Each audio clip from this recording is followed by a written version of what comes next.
आज की वीडियो में हम जानेंगे कि सतयुग और उसके लोग कैसे थे। उससे पहले अगर आपने चैनल को सब्सक्राइब नहीं किया है तो सब्सक्राइब जरूर करें। वीडियो को पूरा देखें और अपने धर्म मार्ग पर आगे बढ़ने की प्रेरणा लें। हम ट्रेन, बस या अपनी गाड़ी में यात्रा करते हुए अक्सर पहाड़ों पर लिखा देखते हैं कि जय गुरुदेव, सतयुग आएगा। अनेक प्रवचनकार और कथावाचक कहते रहते हैं कि सतयुग लौटेगा। इस विषय पर थोड़ा अध्ययन और विचार करने के बाद कुछ बातें समझ में आती हैं। एक मत तो युगों के विभाजन का है। वैसे तो समय अनादि और अनंत है, उसका कोई विभाजन संभव नहीं है। लेकिन भारत के मनीषियों ने कालगणना और अन्य प्रकार के अध्ययन की सुविधा के लिए समय को 4 युगों में विभाजित किया: सतयुग, त्रेतायुग, द्वापर युग और कलियुग। इनकी अवधि भी हमारे ग्रंथों में बताई गई है। भारत में समय को रेखीय या लाइनर न मानकर सर्कुलर या चक्राकार माना गया है। इसलिए यह कहा गया है कि समय का चक्र घूमता रहता है। एक निर्धारित समय के बाद हर युग का अंत होता है और क्रमानुसार पुराने युग फिर से लौटते हैं। इस दृष्टि से आज कलियुग चल रहा है। इसका मतलब है कि इसके बाद सतयुग आएगा। ये सब बातें अपनी जगह सही हो सकती हैं, लेकिन इस दिशा में जाता है कि सतयुग कैसा रहा होगा और उसमें रहने वाले लोग कैसे होंगे। शास्त्रों के अनुसार इस युग के मानव में सत्वगुण की प्रधानता थी। भारत के धर्म दर्शन में 3 गुण माने गए हैं: सत्व, रज और तम। इन तीनों गुणों में जो प्रधान होता है, मनुष्य का आचरण, व्यवहार और जीवन भी उसी के अनुरूप हो जाता है। सत्वगुण की प्रधानता होने पर उसमें त्याग, तपस्या, सत्याचरण, सत्य भाषण, अहिंसा, ईश्वर भक्ति, परस्पर निस्वार्थ प्रेम, सहयोग और प्रकृति के प्रति मैत्री भाव बहुत प्रबल होता है।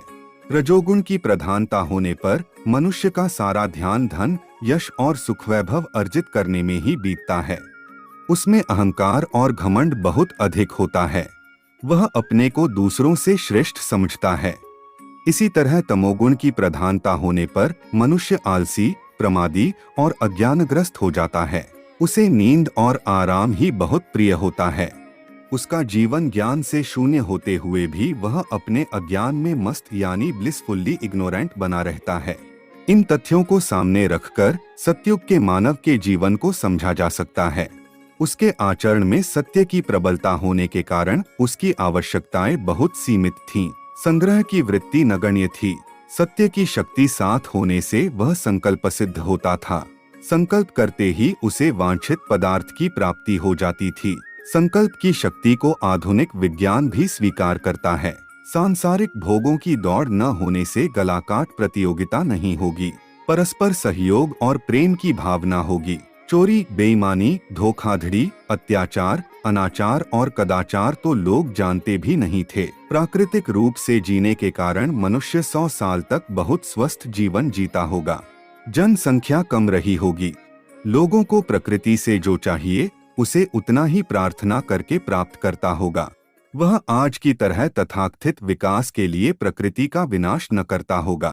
इसीलिए तो उसने प्रकृति के हर उपादान में किसी देवी देवता का वास माना। नदी, पहाड़, पेड़ पौधे, वनस्पति आदि सभी में उसे किसी दिव्य चेतना का अनुभव होता था। नगर, ग्राम और स्थान के देवी देवता माने जाते थे।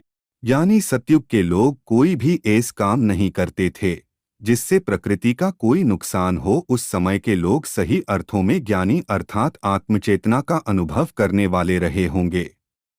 उनका समाज भी आदर्श रहा होगा, क्योंकि सभी लोग सत्वगुण प्रधान थे। उनमें आज के मनुष्यों की तरह दुर्गुण न होने से लड़ाई झगड़े, वाद विवाद जैसी समस्याएं भी नहीं होंगी। वे एक दूसरे में एक ही परम चेतना के अस्तित्व का दर्शन करते थे। भले लोग इसी तरह के समाज की कल्पना करते आए हैं, लेकिन युग का अपना प्रभाव होता है। लेकिन ईश्वर करे पहाड़ों पर हम जो सतयुग आएगा लिखा देखते हैं, वह जल्दी से जल्दी आ जाए, ऐसी ही प्रार्थना करें, क्योंकि पृथ्वी अब जीने के योग्य नहीं रह गई है।